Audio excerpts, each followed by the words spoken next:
rumusnya. Jadi yang penting kita udah menghitung EP-nya dulu sampai ke hari H, hari schedule yang itu.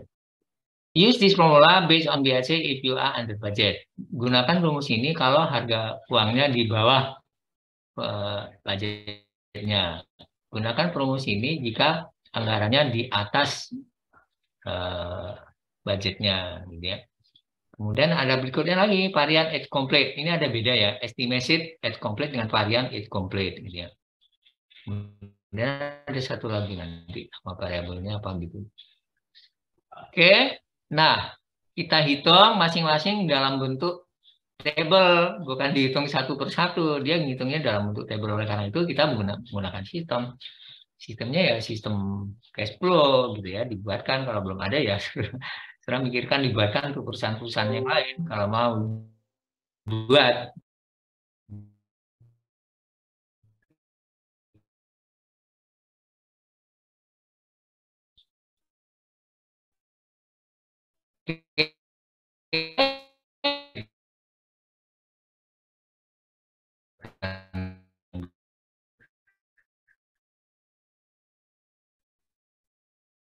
Yang merah ini yang ya.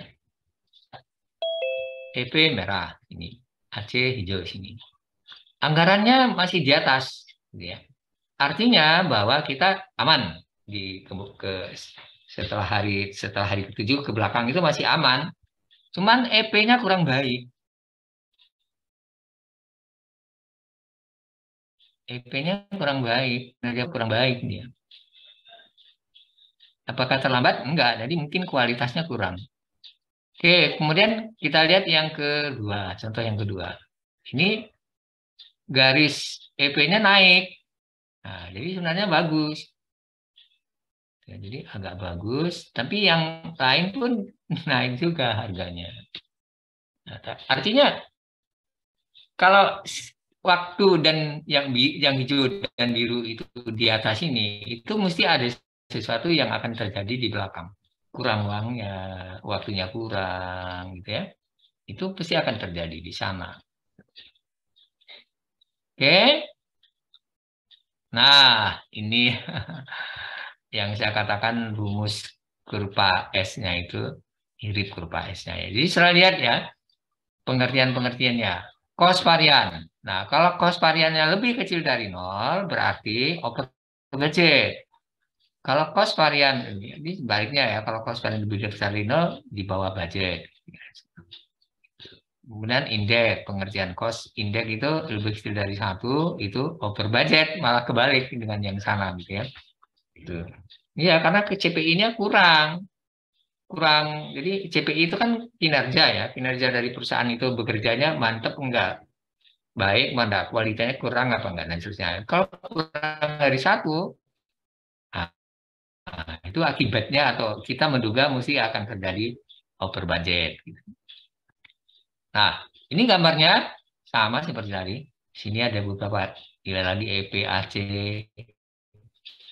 CP, kemudian ini apa nih kembali ya, SP, eh, schedule varian.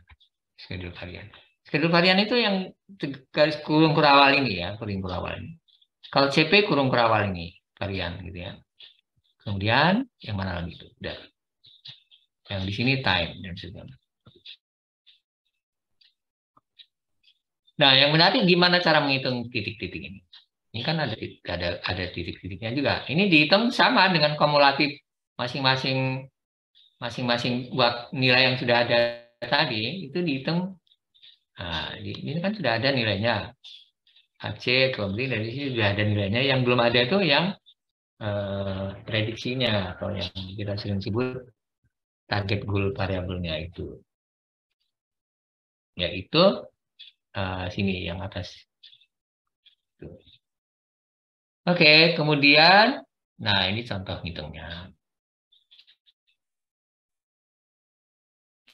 Jadi singkat lagi, jadi tidak detail. Plan itu namanya basic. Sama.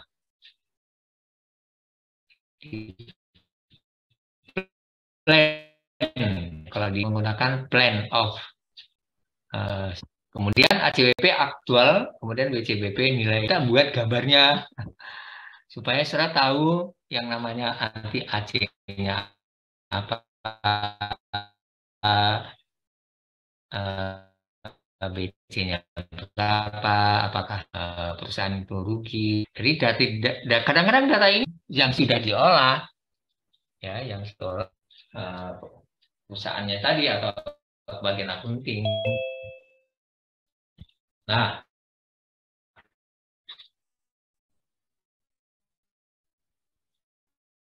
oke, kita lihat di bawah itu adanya bisa dicoba nanti menginterpretasikan kurva S.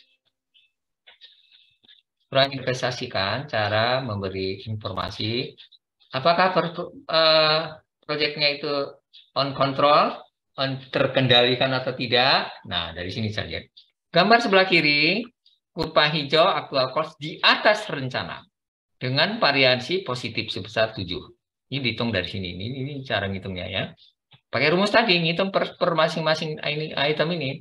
Nanti ujian akhir juga harus bisa buat kayak gini nanti ya untuk membuat gambar. Berarti terjadi pembengkakan biaya.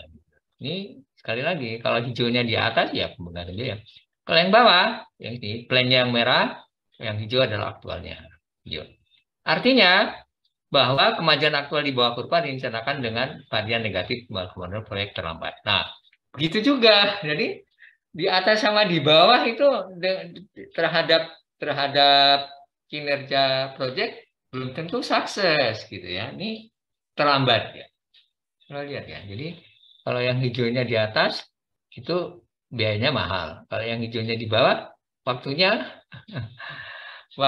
terlambat. Jadi project manager itu nanti akan ketahuan dia bisa nggak mengendalikan supaya gambar hijaunya sejajar dengan gambar merahnya, garis merahnya gitu ya. Itu akan kelihatan. Dan itu sangat sulit bagi seorang manajer kalau nggak terbiasa untuk memprediksi ke depan. Yang itu tadi, yang ketika itu jangan sembarangan buatnya. Jadi si project manager itu buat cash flow itu sudah diperhitungkan semuanya sama dia. Ini 100 atau 110. Ya, ragu-ragu. Ya udah, dihitung lagi sama dia, dicari lagi faktanya gitu. Dan itu tidak lama-lama. Harus 1 hari harus selesai ya, untuk membuat proposal itu. Nah, dan seterusnya informasi yang lain banyak. Kita lihat ini catatannya. CPI lebih besar dari 1 berarti over. CPI sama dengan 1 berarti sama dengan anggarannya. CPI lebih kecil dari berarti di bawah anggaran. CPI 0,05 berarti proyek telah menghabiskan 2 kali dari anggaran.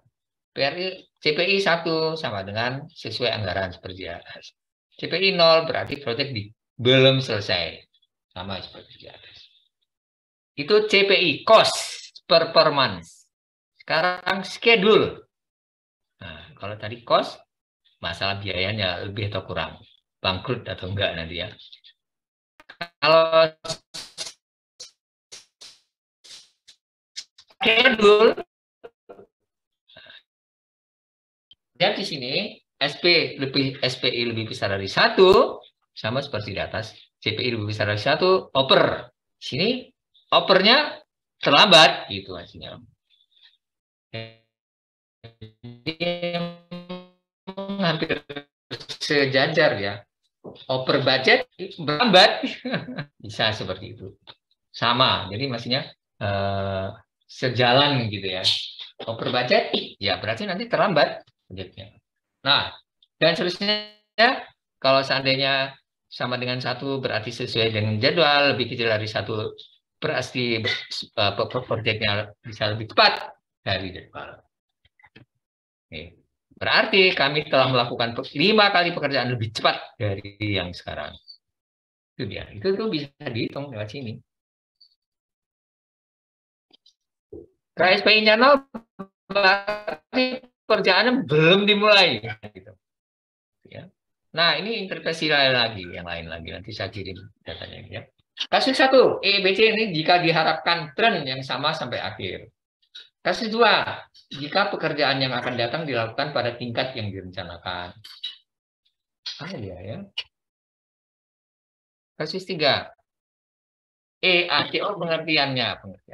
Jika CPI dan CPS mempengaruhi pekerjaan itu, kita harus hati-hati untuk menganalisis EPI, analisis EAC-nya. Prediksi ya, estimate yang akan datang.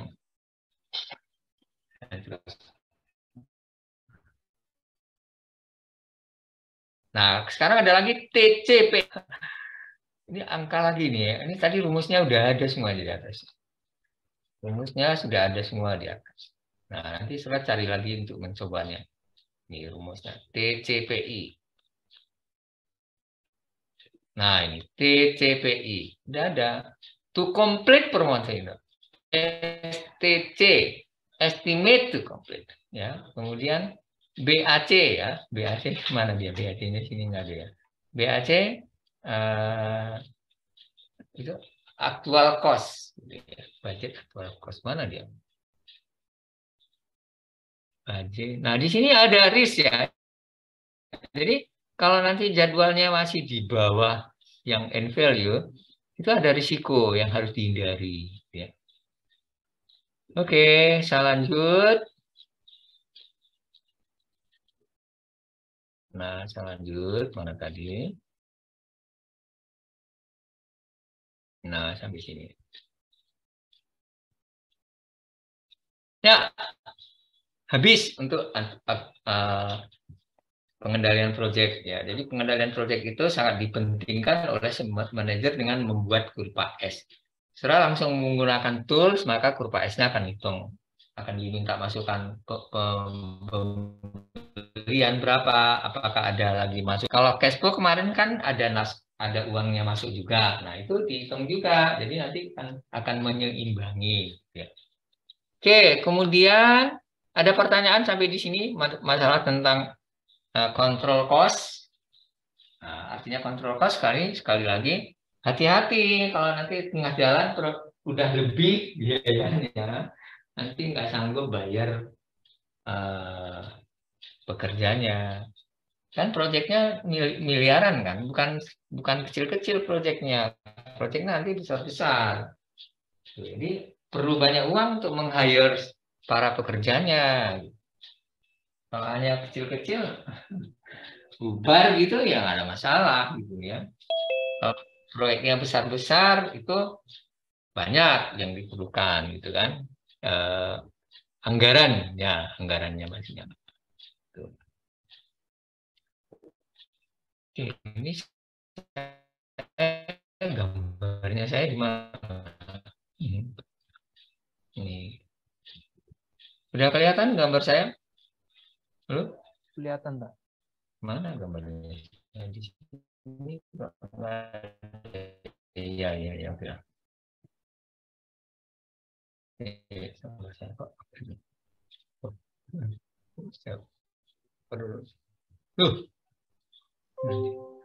Jangan keluar-keluar ya. Nah, ini dia.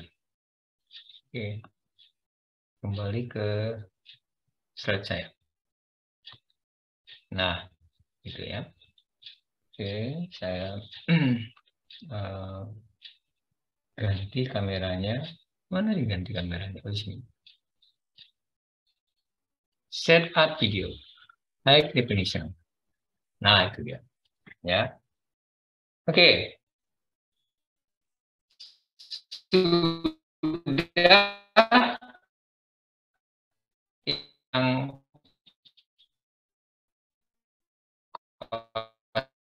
kontrol. Itu betul, tentunya cari ada banyaknya yang punya saya yang berikan lagi contohnya. Oke, kemudian kita lanjut setelah cost ya. Sebenarnya apa namanya? Kalau urutan-urutan itu mana saja gampang gitu ya. Oke, ini tadi saya yang dulu 09. Nah, 09 lagi. 08 ini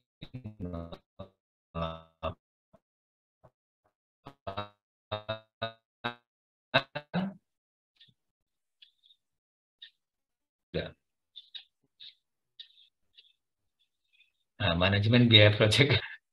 Yang awal nih, yang apa ya? Ini membuat buat cash flow-nya dan seterusnya, anggaran biaya, cara kuliahnya. Yang ini kuliah pertama saya kemarin itu sebenarnya yang dalam bentuk ini gitu kan, dan sampai ke bawah, bagaimana membuat ini gitu kan, sama nih. Tadi udah saya sampaikan. Nah, ini ditulis dalam bentuk ini, cash flow project. Sudah saya jelaskan seperti itu. Sebagai masih saya juga harus memikirkan menggunakan tools gitu ya. Nah, ini dia. Ini yang cash flow yang kemarin itu. Tidak hanya time saja,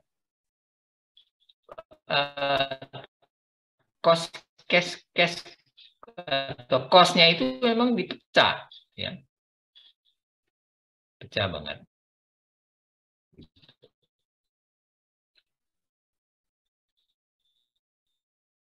Maksudnya di detail. Nah, ini tools. Jadi cash program itu bisa tahu ini programnya nanti itu uh, sembarangan, jadi nggak logiknya itu bisa hebat sekali sih program seperti itu. Jadi, seperti mana? Nah, ini desain UX-nya develop berapa. Ini yang sekarang seret pasangkan di dalam proposal gitu kan. Teknik pembiayaan bisa dari atas ke bawah, dari bawah ke atas untuk membuat dan seterusnya. Ini seperti kemarin saya sudah sampaikan unit cost. Ini dulu zaman dulu itu kita menyebutkan ada metode COCOMO, itu cara menghitung sebuah program software project. Kalau kita ingin beli, orang-orang perusahaan zaman dulu itu berapa baris programnya nanti jadinya. Nah, kalau udah jadi berapa baris, nanti dihitung dengan berapa fungsinya, ada berapa fitur, gitu ya, ada berapa kilo barisnya, gitu ya. Zaman dulu begitu caranya. Nah, sekarang nggak pakai gini, caranya pakai perusahaan itu membayar tenaga kerjanya kan pakai pakai gaji gitu ya. Kemudian jadi ya proyek itu dihitung proyek gitu. Misalnya menghitung tenaga tenaganya berapa dibayar, kemudian dan seterusnya, kemudian gaji, kemudian bonus, kemudian dan seterusnya. Itu dihitung sebagai apa namanya, sebagai komponen-komponen dari pembangunan software.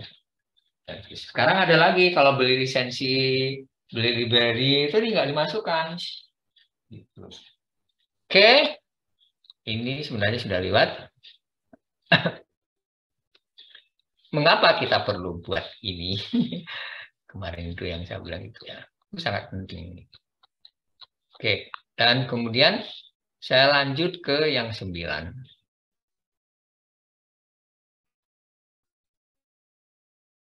Nah, sekarang ya itu ke yang ini dulu. Nah, ini yang lebih penting. Yang ini nanti sambung dengan proposal. Oke, setelah pengendalian proyek, setelah tahu berupa S dan tahu rumus-rumusnya nanti dicontoh juga. Kita masuk ke multi project. Sebuah perusahaan itu biasanya tidak hanya satu proyek saja dia lakukan, tapi banyak proyek. Persoalannya adalah bagaimana menjadwal. Apa yang dijadwal? Nah, ini yang menarik. Yang dijadwal orang-orangnya. Karena perusahaan itu kan tidak cukup orangnya. Sebuah perusahaan misalnya punya 20 orang tenaga kerjanya. Kalau 2-3 buah proyek saja masih bisa dibuatkan 5 orang gitu ya. Tapi kadang-kadang 5 orang itu aja udah nggak bisa perusahaannya. Apalagi kalau pakai teknologi lama. Cara membangun program, proyek di IT misalnya, itu masih pakai zaman kuno, gitu, pakai waterfall gitu ya. Harus selesai desain, udah bagus, pindah ke implementasi. Selesai implementasi, pindah lagi ke testing. Kalau kurang bagus, kembali lagi ke desain gitu ya. Itu zaman dulu. Jadi waktunya panjang banget. Nah, akibatnya kalau ada 2 proyek, nggak bisa dia tulisan. Nah, itulah yang ya optimasi kemarin saya sudah mencoba mengajak saudara untuk mengajarin sebuah optimasi itu pakai integer programming. Kita akan lihat sekarang bagaimana integer programming itu sangat penting untuk mengoptimasi orang sama biayanya sama waktunya gitu ya. Itu keren banget. Oke, itu memacu kita belajar tentang multi proyek. Nah, multi proyek itu berarti di dalam sebuah perusahaan itu ada banyak proyek. Biasanya kita portfolio proyek manajemen. Dan itu dipakai terus sebagai referensi ke depan. Ya. Nah, sudah lihat. Manajemen multi projects itu pada prinsipnya adalah sebuah perusahaan mengatur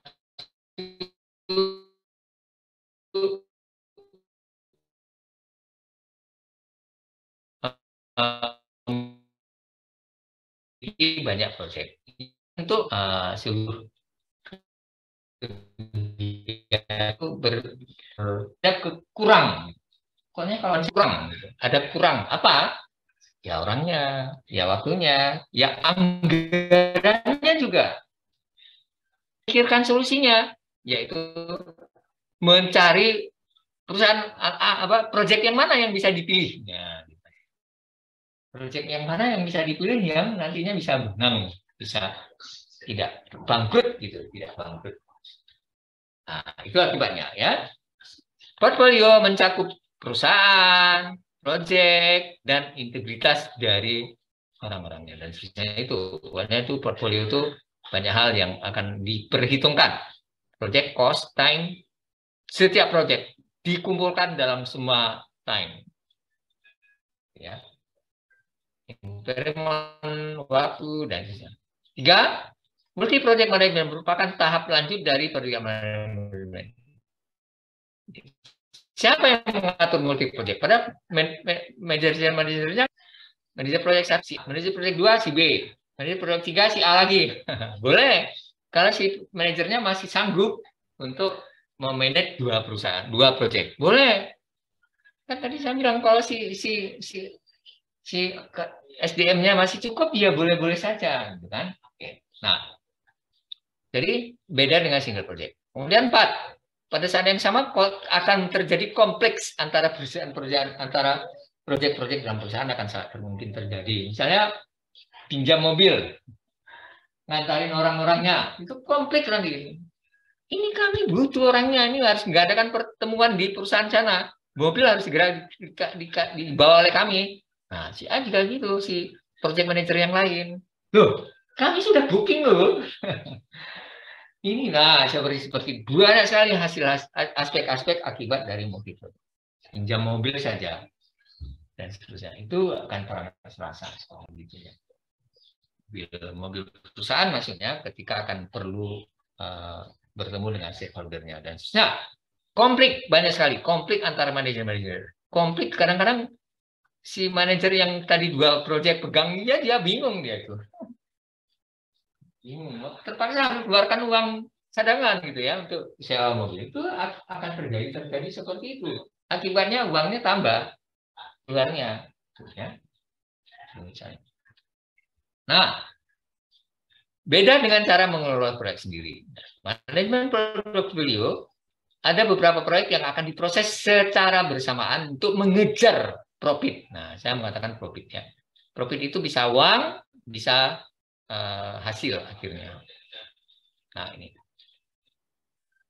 Selanjutnya, manajemen top manager harus memperhitungkan masalah kas lagi. Masalah kas lagi itu yang harus diperhitungkan. Karena kos awalnya kan dari perusahaan. Harus membayar gaji terus. Padahal perusahaan itu perlu uang masuk, gitu kan. Uang masuknya perusahaan itu harus bulan gitu, bukan nunggu proyek sampai selesai. Nah, padahal kontrak proyek itu nggak bisa bulan bayar, itu nggak boleh. Kontrak proyek itu bayarnya 2 kali, termin 1 dan termin 2 saja. Jadi perusahaan itu harus ada uang terus-menerus di dalam perusahaan. Ya. Nah, itulah yang saya sebut manajemen portfolio itu sangat penting untuk memilih proyek-proyek yang menghasilkan cost income cepat dan ROI yang besar. Ya. Oke, manajemen multi project mengacu pada pemeliharaan, perencanaan, kontrol komprehensif, pemantauan seluruh landscape proyek besar dalam suatu organisasi. Nah, ini jadwal saja ya. Sudah lihat, kalau jadwal multi project itu, ini sudah lihat. Sudah sangat sulit itu, sudah lihat ya. Ini kalau begini kan masih bisa ya, si A itu dia bekerja 1B dengan 1C bareng. Ini si proyek nomor 2 ini dikerjakan oleh siapa? Ini bukan. Jadi kalau artinya proyek nomor 3 disuruh kerja sama si proyek nomor 2 disuruh kerja sama ini kapok dia nanti. Ya, soalnya lihat ini 1 bulan lebih ini, hampir 1 bulan lebih ini 2 pekerjaan ini.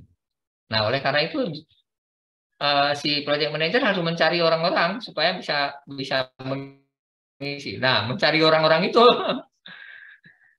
kan harus diatur jadwalnya ke mana nih. Ini butuh 2 orang, ini butuh 1 orang, ini butuh 2 orang, ini butuh 2 orang. Berarti dari 1 hari ini, dari 1 bulan ini, itu proyeknya akan butuh 6 orang. 6 orang. Itu misalnya ya, mungkin saja itu lebih gitu kan. Nah, bayangkan kalau perusahaannya kurang. Berarti ini ada proyek yang harus dilepas. Tidak diikutkan dalam portfolio. Ya, tidak dilepas gitu. Atau jadwalnya mundur nih yang merah ini dimundurkan ke setelah biru. Nah, siapa yang memutuskan memundurkan? Apakah si project manager di antara sekarang ini? Itu yang memutuskan itu biasanya itu yang kita sebut direktur project. Ya, direktur project. Kalau di perusahaan-perusahaan namanya sekarang technical TCO ya, TCO, technical chief officer namanya sekarang. Itu istilahnya sekarang, chief officer, product manager, chief atau chief tech ya, chief tech atau manager tech. Di atasnya ada lagi direktur project gitu ya, ada itu. Tergantung perusahaan itu menuliskan nama pekerjaannya itu apa gitu ya. Direktur program, direktur project, koordinator project. Nah, beda dengan yang manajer project. Manajer project kan cuma 1 project aja dia. Nah, itu biasanya kita sebut direktur project. Makanya kalau kuliah pertama saya itu organisasi perusahaan itu apa saja di dalamnya. Apakah ada keuangan? Nanti ini keuangannya juga nanti ya. Siapa di sini keuangan yang dia akan seorang keuangan di perusahaan itu akan mengurus ini semua, mabuk dia. Tapi enggak ya, karena pakai sistem baru tuh enggak, pakai sistem yang penting ya enggak. Kalau hanya manual ya, nanti dia buat kurva F aja, kurva S aja dan seterusnya, buat macam-macam aja udah hampir banyak banget sih untuk satu project. Nggak mungkin ya. Tapi kalau pakai tools sangat mungkin. Bisa. Oke. Nah, akibatnya kalau jumpa tas bagi. Ini tas A. Nah, harus gitu-gitu kan. Harus apa namanya? Jadi kita mau tidak mau ya pekerjaan itu dipecah-pecah seperti itu. Dan seterusnya. Nah, ini optimasi dioptimasikan lagi dari jadwal semula dengan menggunakan program. Atau kalau enggak di manual, dihitung lagi. Kapan waktu tercepatnya selesai. Itu yang kalau kemarin kuliahnya yang kita sebut jadwal kritis. Manualnya. Pakai program komputer juga ada nih cara menghitung jadwal kritis. Gitu ya. Nah, ini sekali lagi itu kompleks gitu ya. Tidak bisa diselesaikan secara manual. Harus pakai tool program komputer. Maka persoalan-persoalan di computer science ya Itu untuk menyelesaikan masalah ini bisa nggak ditambahin AI? Bisa, bisa nggak ditambahin uh, scheduling apa namanya? Intelligence atau intelligent allocation sumber daya, misalnya. Itu keren banget. Jadi ada mahasiswa-mahasiswa saya dulu tesisnya ke allocation atau membuat jadwal yang baru untuk rumah sakit, untuk mana sampai ada yang ke pesawat, sambung ke kereta api, sambung ke ya misalnya kalau dari pesawat turun bandara, turun kereta api atau naik motor atau naik mobil, terus dari mobil itu turun sampai di mana di stasiun, dari stasiun mana lagi itu sampai segitunya. Yang sekarang sudah dihandle oleh Traveloka ya. Traveloka udah seperti itu juga dia bisa menyambung-nyambungkan kalau single single single travel nanti sampai sini sampai travelnya siapa single masih single kalau yang punya mahasiswa saya itu bisa di travelkan banyak bisa nyambung ke travel yang lain dan susah. Oke, nah kompleks cara membuat scheduling untuk 3 proyek saja tidak satu proyeknya. Nah berikutnya baru seleksi proyek yang saya katakan itu kemarin buatlah 5 proyek kan. Kemudian manajer proyek harus memilih salah satu. Caranya memilih gimana? Nah, itu yang saya bilang itu pakai ini. Metode net present value, cost ratio, opportunity, playback, dan sebagainya. Ini caranya memilih. Ya. Dan seterusnya. Jadi parameter-parameter yang diukur ini misalnya. Ada risknya, ini ada rumusnya. Orang-orang akunting, orang-orang ekonomi itu segala sesuatunya dibuatkan rumus. Ya. Jadi rumus yang langsung berpengaruh terhadap kos yang di sekarang sedang berlangsung gitu ya. Seperti tadi cash flow yang pertama kali modal masukkan ke minus gitu ya sini slide. Jadikan minus modal pertama itu minus gitu. Cash flow minus.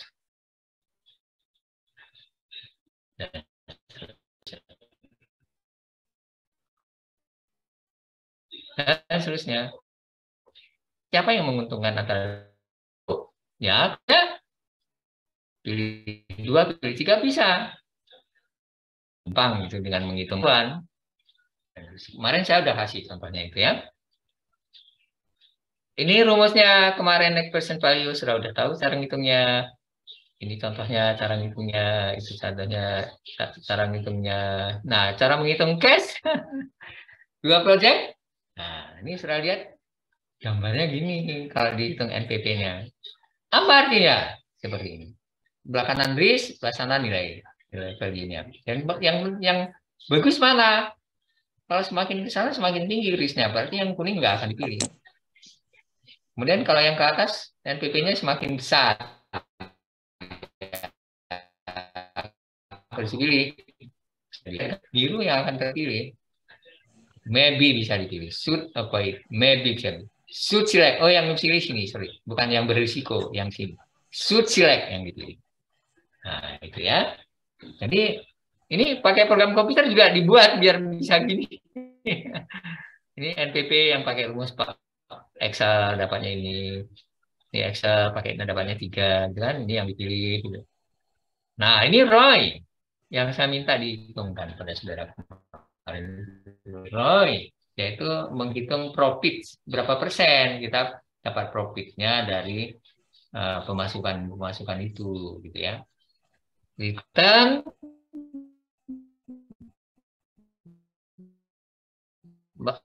nilai yang kembali masuk dikurangi bagi investasi harus berapa? Oke, ini contoh-contohnya cash flow. Nah, kenapa yang tinggal 5 yang dipilih? Kok nggak 51? Kenapa? Ya, karena dihitung pakai pakai itu, pakai apa namanya? Ini. Kok beda ya? Kita 5 ya. Oh, ini contoh hitungnya, masukkan sini. Bukan yang dipilih. Cara ngitungnya masukkan sini. Jadi saudara bisa lihat nanti ya, contoh yang lain di tempat saudara nanti. Nah, IRR dihitung gini ya, hampir mirip dengan payback gitu ya. Jadi paybacknya pada saat nol kapan? Nah, kapan ini paybacknya? Pada saat bulan 1, 2, 3, 4. Bisa saja. Jadi costnya makin turun, nanti naik, naik, naik, naik terus ke sana. Berapa persen naik?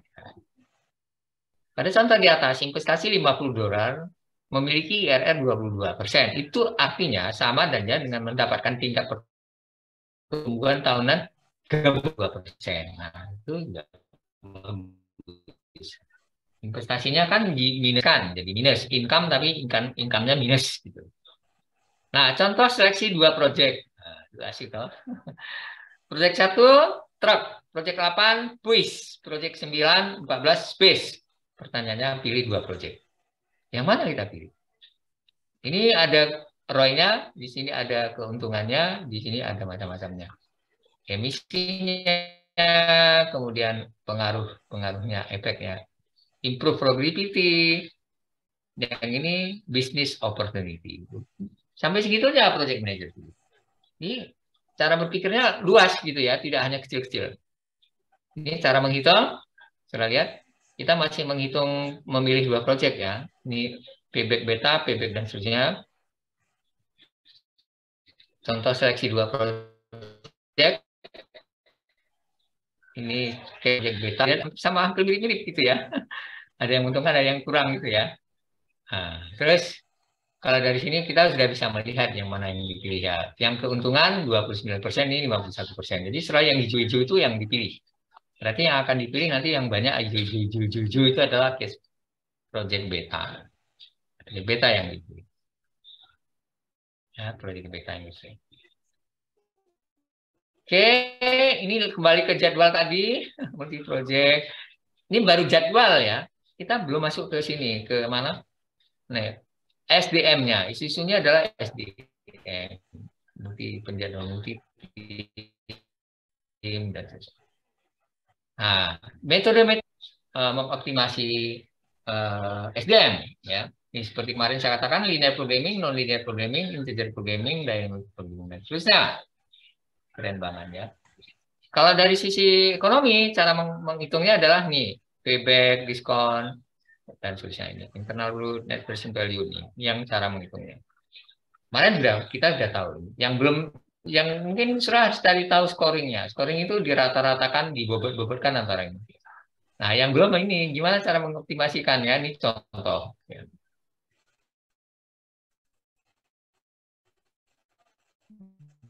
Kalau sekarang udah belajar program linear, PG, ya. UR engineer-nya UE dua orang, di sini satu orang. Testernya di sini satu, di sini testernya dua orang. Programmer sini satu, sini tiga orang. Revenue akan dapat 3.000 sampai 15. Kemudian kita akan mencari diputuskan apa tidak diputuskan dan berapa keuntungannya. Nah, itu harus dicari X-nya berapa, Y-nya berapa. X itu apa? X itu jumlah orangnya. Ya, berapa jumlah orangnya? Oh, ini jumlah unitnya ya, jumlah unitnya, ini jumlah orangnya. Ini X-nya dapat di sini harus dihitung 7, di sini 2. Dari mana yang hitungnya? Yang artinya total revenue pendapatannya harus sangat tinggi. Cara hitungnya ini dari rumus ini. Nah, apa ini rumus ini? Linear programming. Linear programming, kalau mungkin saudara di SD, di SMA itu sudah pernah dengar ini ya. Linear programming. Lihat di sini, ini maksudnya apa ini? Ini maksudnya kita mencari maksimum keuntungan dengan parameter, dengan kemungkinan-kemungkinan. Nah, dengan kemungkinan berapa? 3.000 revenue dari proyek 1 ditambah 5.000 dari proyek 2. Maka kita harus menghitung X-nya berapa, Y-nya berapa.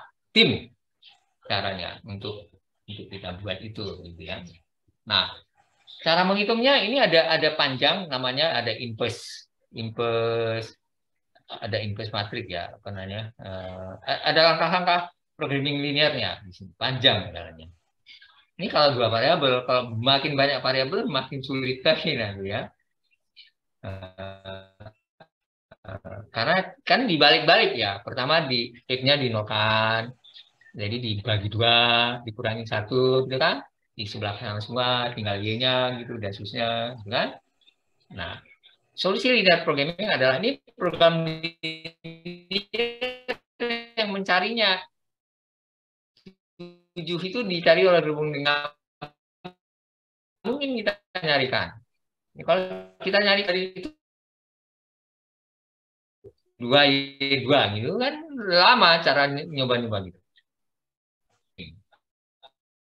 Sama seperti itu.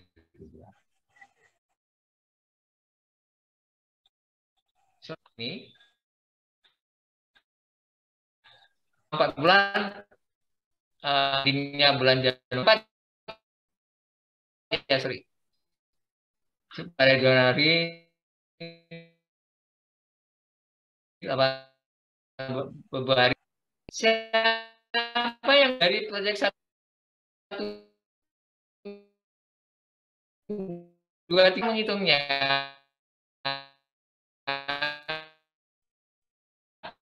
dihitung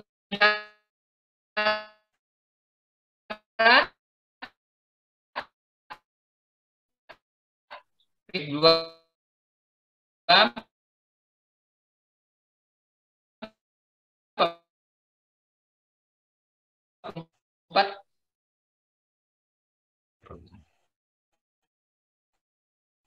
RR maka yang terbesar diambil 650 ya. Nah ini yang integer programming tadi yang saya lihat. Jadi teorinya integer programming itu adalah setiap X akan dihitung di mana X itu adalah di antara bilangan 0 dan 1. Jadi ini diiterasikan lewat, saudara bisa lihat di sini ya, di sini nanti. Di sini bisa dilihat. Diiterasikan diulang-ulang beberapa kali, makin nanti akan ketemu X-nya. Gitu ya, dengan yang lain akan 0. Gitu ya. Kemudian ini hasilnya. Jadi budgetnya bisa dihitung. Budgetnya 500, mana yang akan dipilih. Yang akan dipilih ini, sorry, yang 600 yang dipilih 1, project 2, project 4, project 5, project 6, dan project 9. Cara ngitungnya gimana? Ini memang harus menarik. Jadi sudah harus ngitung-ngitung menarik ya. Nih, ya. Portfolio memiliki, nah ini tadi sudah dihitung dari atas. Oke. Nah, kita lihat lagi di sini optimal enggak gitu dan seterusnya ya. Optimalnya, jadi solusi yang optimal. Jadi proyek ini adalah 1, 2, 4, 5, 6, dan 9. 1, 2, dan 4. Pemilihan proyek ada serta penolakan proyek 378. 378 enggak dipilih. Tingkat pembalian internal 18%. Nah, sampai di sini, ini masih banyak hal yang belum kita pelajari di optimasi alokasi orang-orangnya. Karena kita belum membayar orangnya, membayar si orang itu bayarnya berapa. Kalau yang dibayarnya itu beda-beda lagi, tambah lagi. Itu kan di sini tadi, ini bayarnya berapa? Ini bayarnya 200 kali X, dan seterusnya. Dan simpes, income, self-paid, integer. Ini kata bayar ke orangnya. Nah, ini menarik sudah mencari tahu bagaimana mengalokasikan ketika sudah berada di dalam perusahaan. Gitu. Bukan sebagai manajer, bukan sebagai pekerjanya, tapi manajemennya. Ketika sudah menjadi manajemennya, berarti sudah harus berpikir bagaimana memilih orang-orang yang hebat-hebat. Nanti kalau udah dipilih, orangnya juga nggak hebat. Tengah jalan, hancur lagi nanti. Ketika proyeknya sudah berjalan. Ya, oke. Ada teori, namanya teori SDM. Teori SDM itu mana sih? Teori SDM. Nah, ini dia teori SDM. Teori SDM itu kita memperhatikan di SDM kita. Jangan-jangan SDM kita itu dia tidak mau kerja.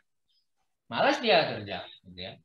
Karena pekerjaannya biasa-biasa saja. Ada juga karakter dari para pekerja itu sangat antusias. Dia berusaha mengerja cepat-cepat selesai. Jadi beda dengan si yang pertama tadi. Dia malas-malas. Ada juga yang sistem misalnya, itu dia baru mau kerja kalau ada bonus. Aneh kan? Bonusnya juga macam-macam. Bonusnya misalnya ada kos, ada rumah, ada mobil. Nah, itu dia makin semarak kerjanya. Makin hebat ditunjukkan. Itu juga ada orang-orang seperti itu. Nah, di dalam struktur organisasi itu perlu dipikirkan, apalagi untuk proyek. Proyek itu kadang-kadang uh, apa namanya, timnya menjadi sangat penting. Jadi siapa timnya, tim komposisinya itu loh, si A, si B, si C dengan B, A, si D itu bisa beda. Jadi hasil proyeknya nanti beda. Nah, itu tim namanya. Untuk membentuk tim yang baik itu angel. Kayak main bola aja. Di sini ada yang suka bola siapa? Persija atau siapa? Atau kalau di Semarang itu apa namanya? SIM ya. Kalau di Semarang itu Persija. Nah, membentuk tim yang tangguh ketika SIM Semarang melawan Bandung misalnya, maka si pelatihnya itu menyusun timnya yang berbeda dengan kalau dia bertanding dengan Persija. Nah, itu persoalan yang rumit juga itu mengatur-ngatur seperti itu ya. Apalagi jumlah pemainnya itu cuma paling banyak 16 gitu ya atau 18 gitu ya. Atau mungkin 20 lah. Jadi pilihan-pilihannya sangat terbatas itu untuk memasang-masangkan timnya gitu ya. Nah, program komputer itu bisa. Program decision making itu bisa mengatur, mencari tahu bagaimana kita mengatur itu. Ya, untuk memilih gitu. Jadi selection proses itu ada di program komputer. Tapi seperti tadi selection project gitu ya. Ini sekarang decision support system itu bagus dipakai untuk memilih SDM-nya. Nah, di luar memilih SDM, kita perlu menyiapkan SDM-nya. Menyiapkan SDM itu maksudnya SDM itu perlu dirawat gitu ya, dilatih, diberi pertambahan pengetahuan, diberi bonus ya. Itu kerjaannya si manajer SDM, si manajer SDM.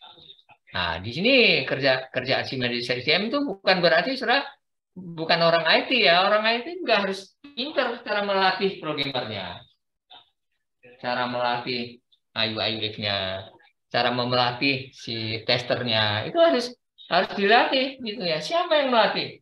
Project manager kadang-kadang tinggal ingin jadi saja orangnya nggak mungkin jadi orangnya. Jadi tinggal butuh orang yang udah jadi gitu ya, nggak mungkin jadi, nggak mungkin dapat juga. Karena di perusahaan kan sedikit dari jumlahnya.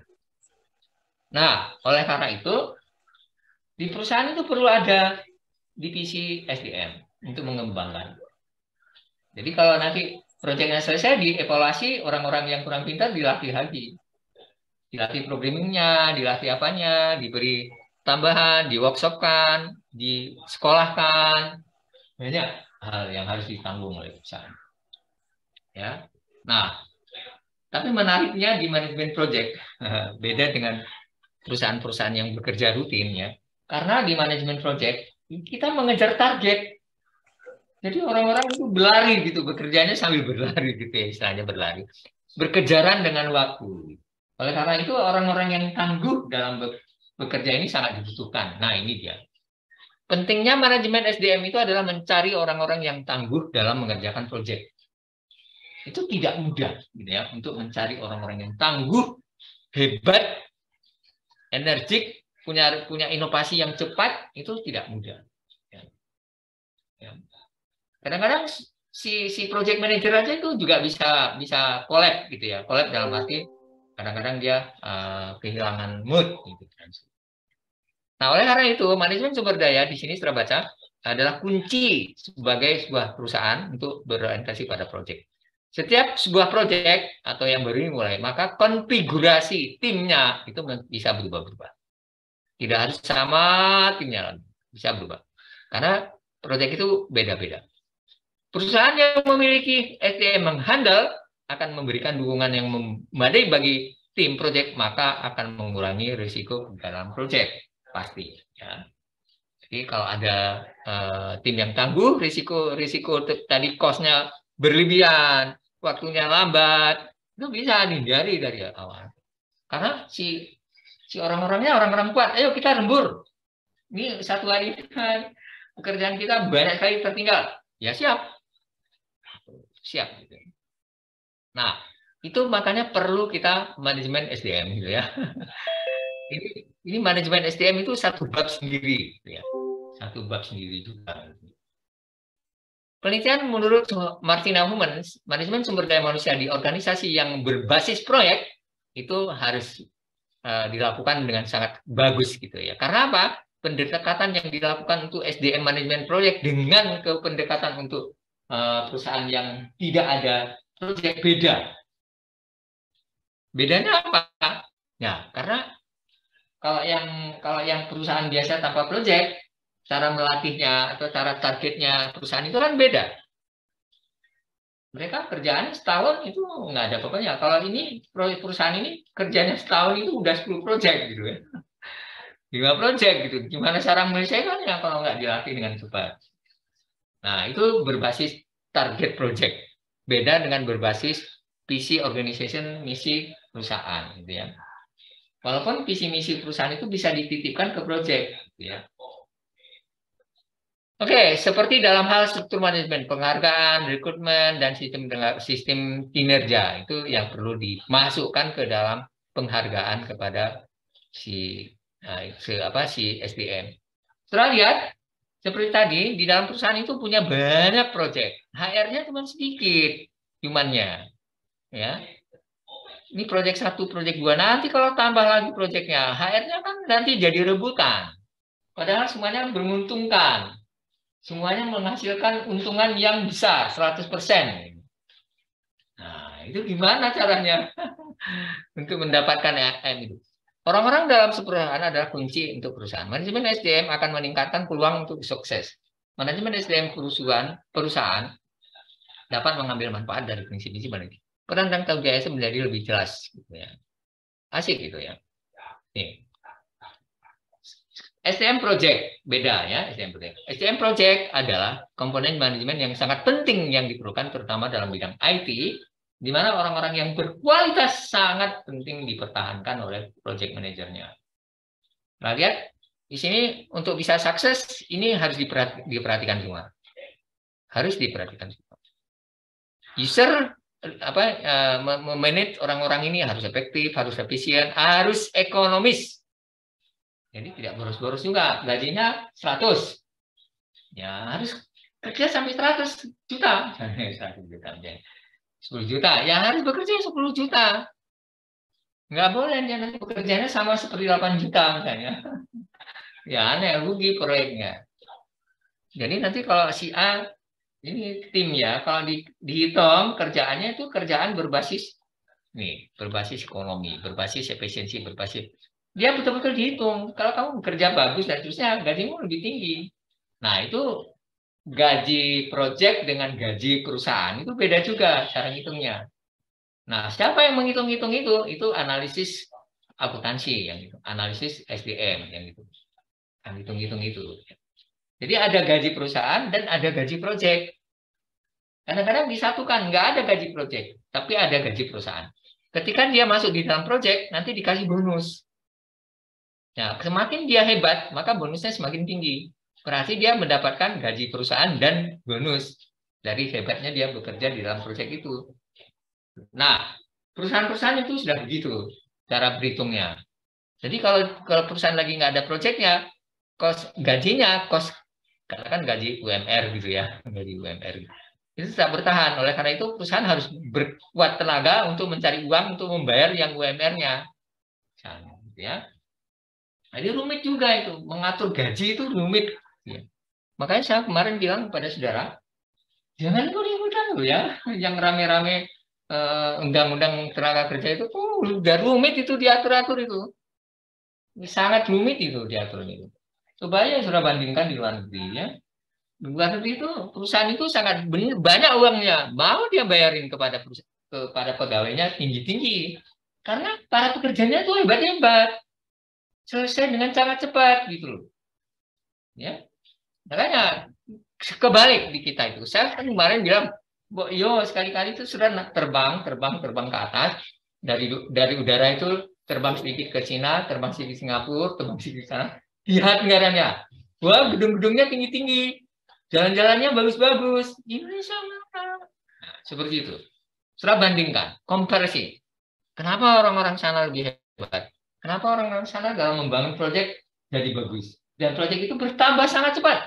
Proyek infrastrukturnya tambah terus, tambah terus. Siapa yang bangun? Bukan pemerintahnya. Pemerintah itu hanya memberi izin. Ya, kemarin sudah cerita. Jadi perusahaan swasta yang bangun. Apakah di Amerika yang bangun pabrik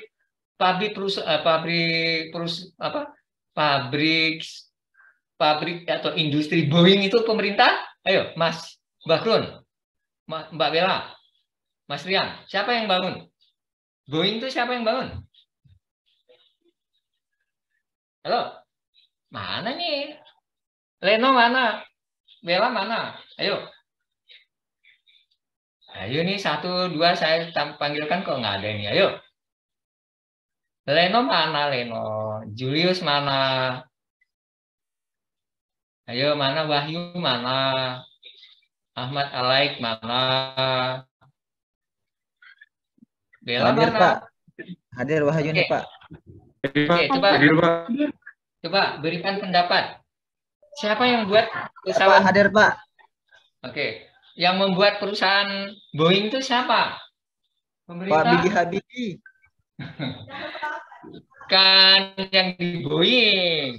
Oh, sorry Pak, tak kira prototipe. Soalnya jaringannya agak nggak Ya, jelas siapa? ini Pak. Siapa coba? Siapa? Siapa yuk coba? Siapa yuk? Siapa yang membuat Boeing? Dibuka aja di internet. Boeing itu perusahaan siapa? Bukan perusahaan pemerintah. Nah, kalau di Indonesia untuk membuat pesawat itu perlu uang pemerintah. Habis uang pemerintah itu. Habis uang pemerintah itu. Ya kenapa? Karena kita belum tahu cara membuat perusahaan. Gitu. Yang bisa buat perusahaan itu orangnya sedikit-sedikit. Misalnya bukan Akbar Tanjung. Khairul Tanjung misalnya. Cisa Putra misalnya. Terus William Edward. Iya. Nah, kenapa kita enggak? Sebenarnya bisa enggak buat perusahaan-perusahaan sendiri untuk proyek-proyek besar? Ada bisa ya. Prototipe-nya yang dibuat.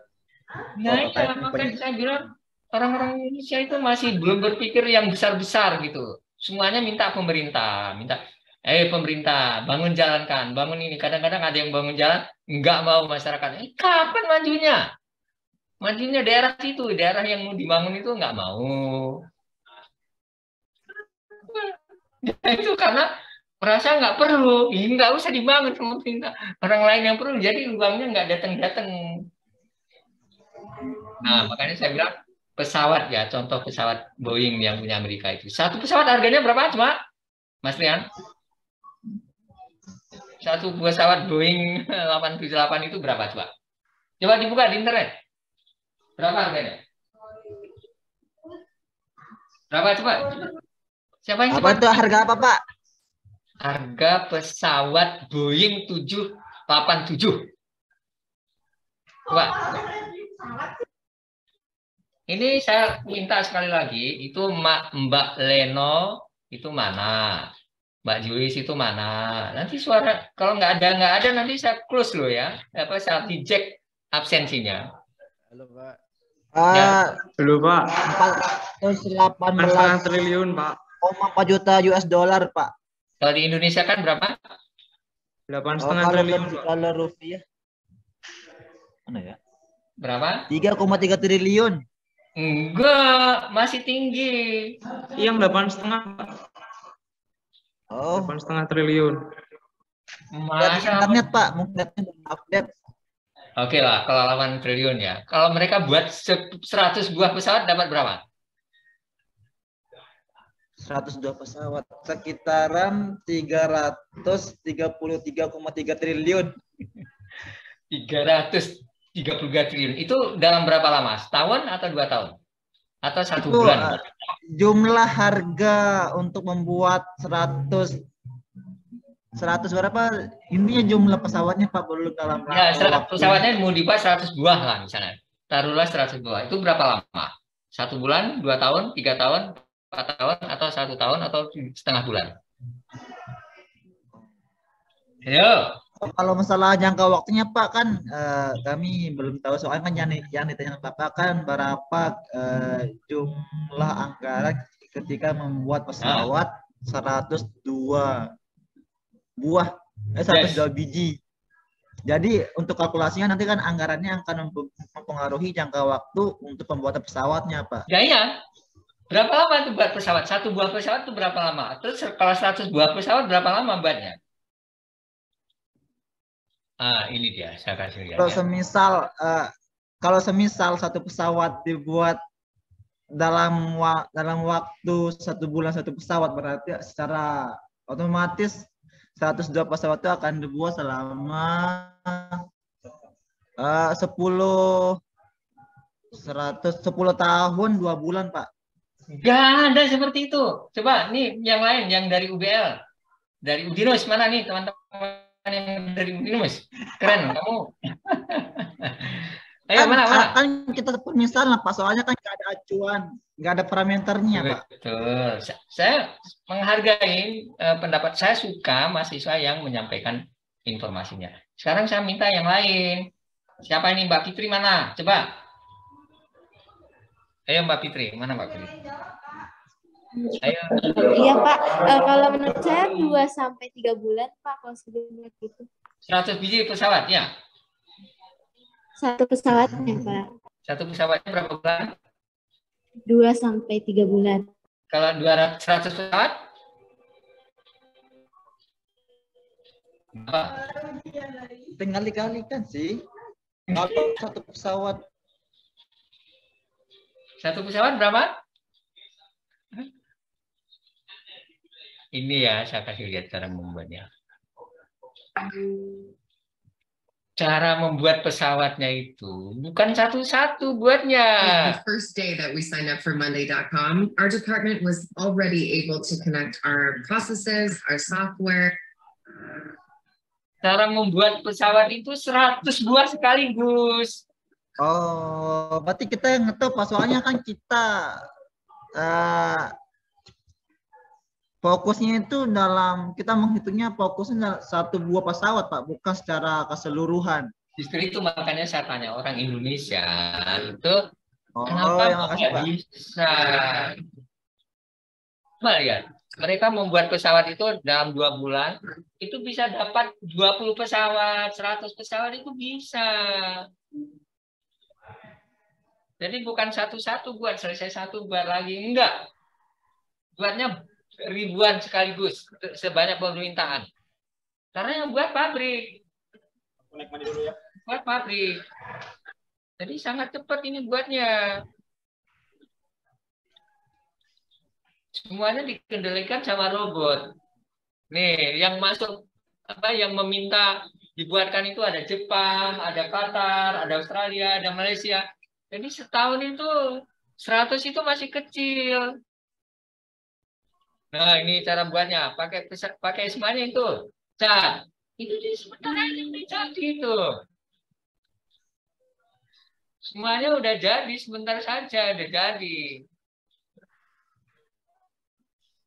Beri nama otomatis pakai alat, pakai mesin.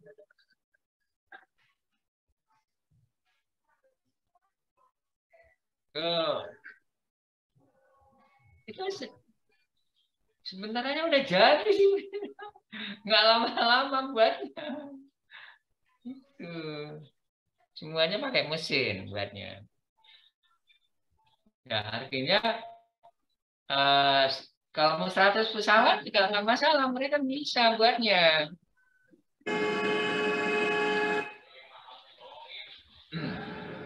Lihat itu semua pakai mesin, pasang kursinya pakai mesin, pasang jendelanya pakai mesin, pasang ininya pakai mesin, pakai robot ya. Robot.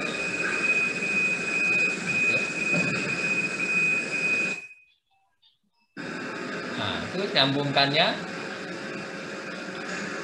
Nyambungkannya. Jadi kursinya diwarnai dan seterusnya. Ini pesawat besar loh ya. Tuh, dipasang, sambung. Tuh.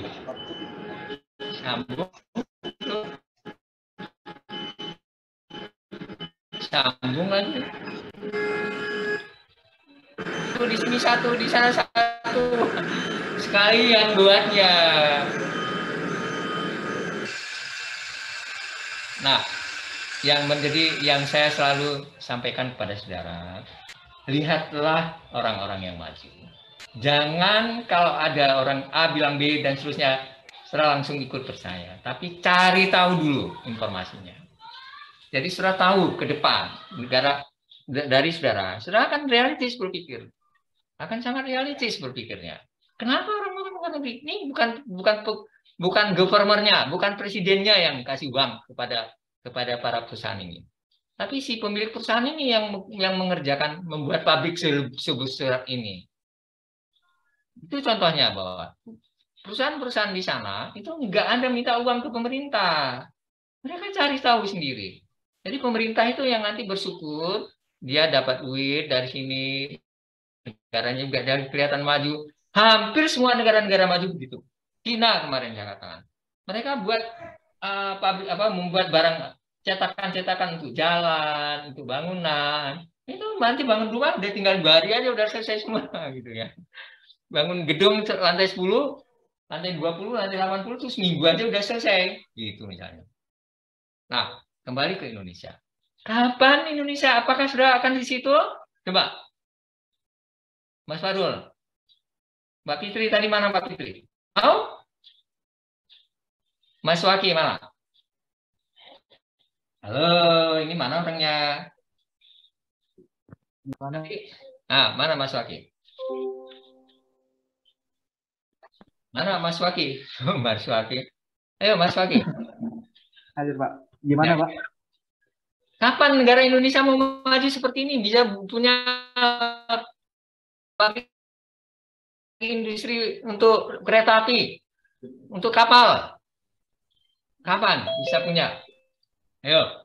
Kapan bisa punya untuk industri pesawat terbang, pabrik? Kapan? Ayo.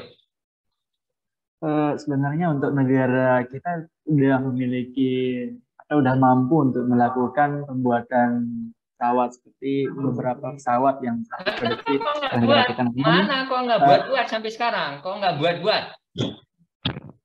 Namun kapasitas yang telah dibuat oleh negara kita itu masih kapasitas pembuatan pesawat kecil-kecil Pak, karena kemampuan SDM dan juga mungkin karena proyek-proyek di negara kita itu lebih kayak ke terlalu dimasukkan politik Pak, jadinya siapa yang ngurusin politik? Kan yang buat perusahaan ini, perusahaan si Boeing itu, kan nggak ada main-main politik gitu. Kenapa sudah harus ngomong politik? Nah, dari situ Pak, di negara kita itu nggak bisa berkembang karena selalu dikait-kaitkan dengan politik Pak. Siapa yang kaitkan? Yang saya tanya itu, sekarang ngomong selalu dikaitkan itu, siapa yang ngomong selalu dikaitkan itu? Siapa, saudara?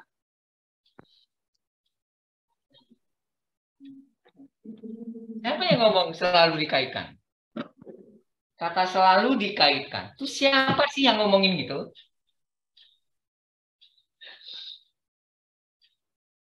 Siapa? Coba. Ya, saudara sendiri. Kita sendiri. Saudara sendiri. Misalnya teman saudara sendiri yang ngomong gitu. Pemerintah itu enggak. Enggak ada pemerintah yang ngurusin dikaitkan dengan politik. Nggak ada. Yang dikaitkan dengan uang. Kalau uang pemerintah nggak ada, pemerintah nggak sanggup dia ngasih uang ke sini. Jadi bukan politik. Saya nggak punya uang, nggak mau ngasih karena ada partai-partai di dalamnya. Nggak ada hubungan dengan itu. Karena ada orang minta uang. Nah, coba sekarang yang minta uang itu jangan minta-minta pemerintah. Bisa nggak? Ya seperti ini. Boeing itu nggak pernah mereka minta uang ke pemerintah sebesar ini sekarang. Dari 8 triliun itu mereka bisa dapat duit berapa? Coba. Satu pesawat itu bisa dapat 8 triliun jual. Kemudian satu pesawat itu kalau sudah dibagi ke Perancis, kan perusahaan-perusahaan Boeing itu tidak hanya dari Amerika saja, dari Jepang ada, dari Perancis ada, dari Inggris ada. Itu yang bangun-bangunnya itu dari macam-macam perusahaan itu. Nari dan kasih berarti 1 triliun lah misalnya dapat ke CEO-nya. Udah besar itu. Kalau nanti ada 100 perusahaan, 100 buah pesawatnya udah dapat berapa? Ayo. Ayo, udah dapat berapa? Mas Joki? Dapat berapa? Ayo, mana Mas Yoki? Ayo, Mas Yoki mana? Maaf, jaringan di kampus agak stabil, Pak. Di kampus nggak Bisa apa-apa. diulang, Mas Rian, mana Mas Rian? Mana nih Mas Rian? Oke, cepat Mas Rian. Ya, Enggak, adil, Pak.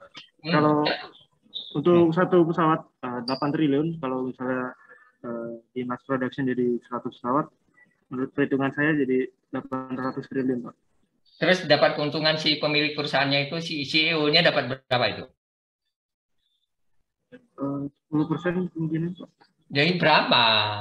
Persen itu berapa? 80 triliun, Pak. 80 triliun setahun.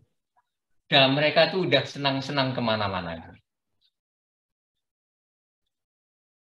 Udah senang-senang. Sekarang dibalik. Siapa yang membeli pesawatnya?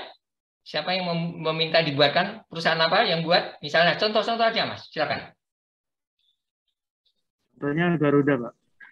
Nggak ada Garuda suruh buat Oh, yang 787 itu. Oh. 787 itu nggak sanggup lah perusahaan Garuda beli 787 itu mau kemana itu perusahaannya itu. Yang lain, siapa? Negara lain. Siapa? Negara lain. Nah, saudara sebaya, di dunia itu yang namanya penerbangan itu banyak banget. Ayo, cepet. Ayo, siapa? Mas Rian, Mas Yogi. Siapa namanya perusahaan-perusahaan penerbangan di luar negeri yang besar-besar? Siapa coba? Mas Rian. Nah ini Mas Rian. Ada Fly Emirates, ada Qatar Airways. Yes, banget, betul. Nah, mereka itu yang beli. Mereka tuh pesan 10, pesan 20. Oke, dari pesan. Mereka berapa dapat duitnya setahun? Si perusahaan Airways apa yang Qatar Airways dan sebagainya itu dapat setahun berapa? Semua orang akan naik pesawat itu, nggak mau naik pesawat yang kecil-kecil. Betul. Jadi kalau mereka dari Qatar ke Amerika, dari Qatar ke Jepang, dari Qatar ke Australia, mereka pakai pesawat besar. Mereka pasti naiknya pesawat besar-besar. Ngapain pesawat kecil-kecil? Nah, nanti turun sana, turun sini, gitu kan? Nah, jadi dari maskapai penerbangan, mereka juga dapat keuntungan sangat cepat. Balik modalnya sangat cepat. Begitulah ekonomi dunia. Begitulah ekonomi negara. Begitulah ekonomi perusahaan. Begitulah si orang perusahaan yang tanpa perlu nunggu pemerintah. Ngapain nunggu pemerintah? Ngapain minta uang dari pemerintah? Itulah yang namanya maskapai di luar negeri itu. Nggak ada yang namanya maskapai perusahaannya maskapai pemerintah. Ya ada. Tapi ya mereka normal-normal aja, secukup uangnya saja. Tapi maskapai perusahaan swastanya banyak.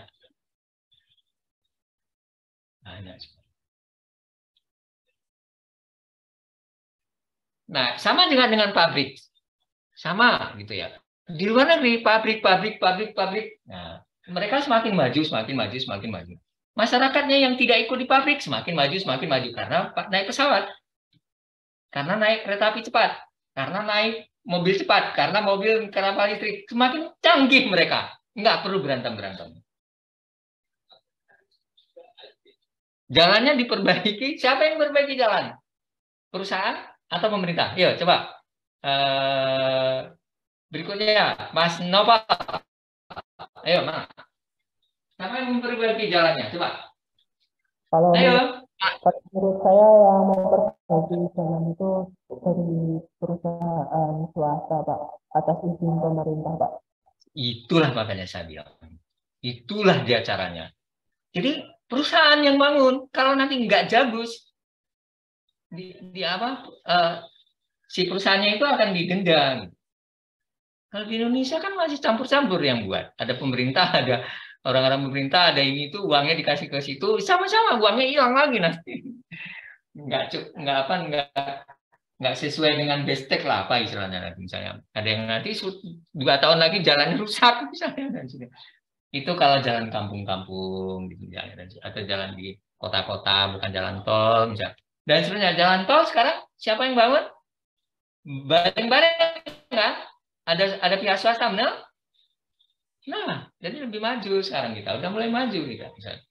Nah, itu makanya saya bilang mahasiswa, saya mengatakan kepada saudara, belajar yang penting. Cari ilmu sebanyak-banyaknya dengan berbandingkan di luar. Apalagi kuliah IT. Kuliah IT itu sudah bisa bandingkan seberapa besar proyek yang akan saudara kerjakan setelah lulus nanti. Pikirkan, apakah bisa mencapai proyek yang strategis? Harusnya bisa. Caranya bisa. Sudah saya ajarin cash flow. Pinjam bisa.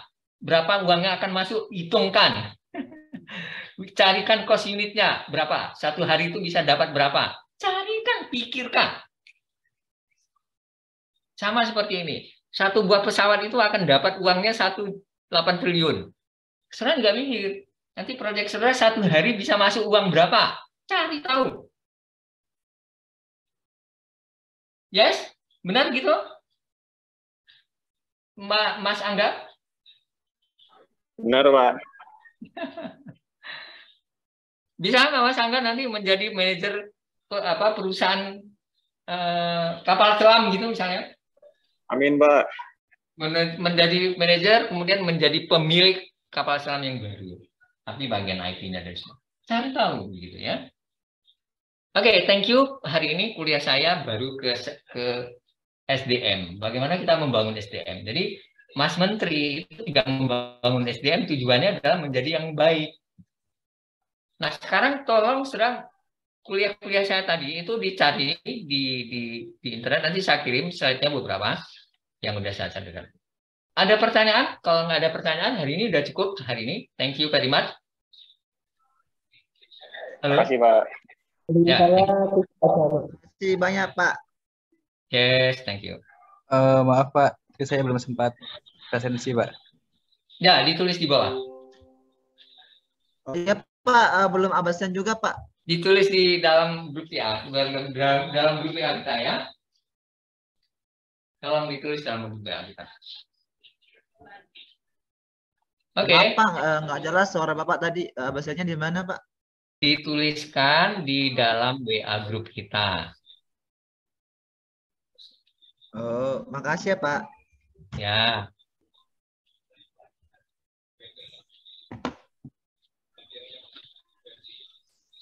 Oke, thank you. Sampai minggu depan. Terima kasih Pak. Yes. Terima kasih, Pak. Terima kasih, Pak. Oke. Terima kasih, Pak. Yuk.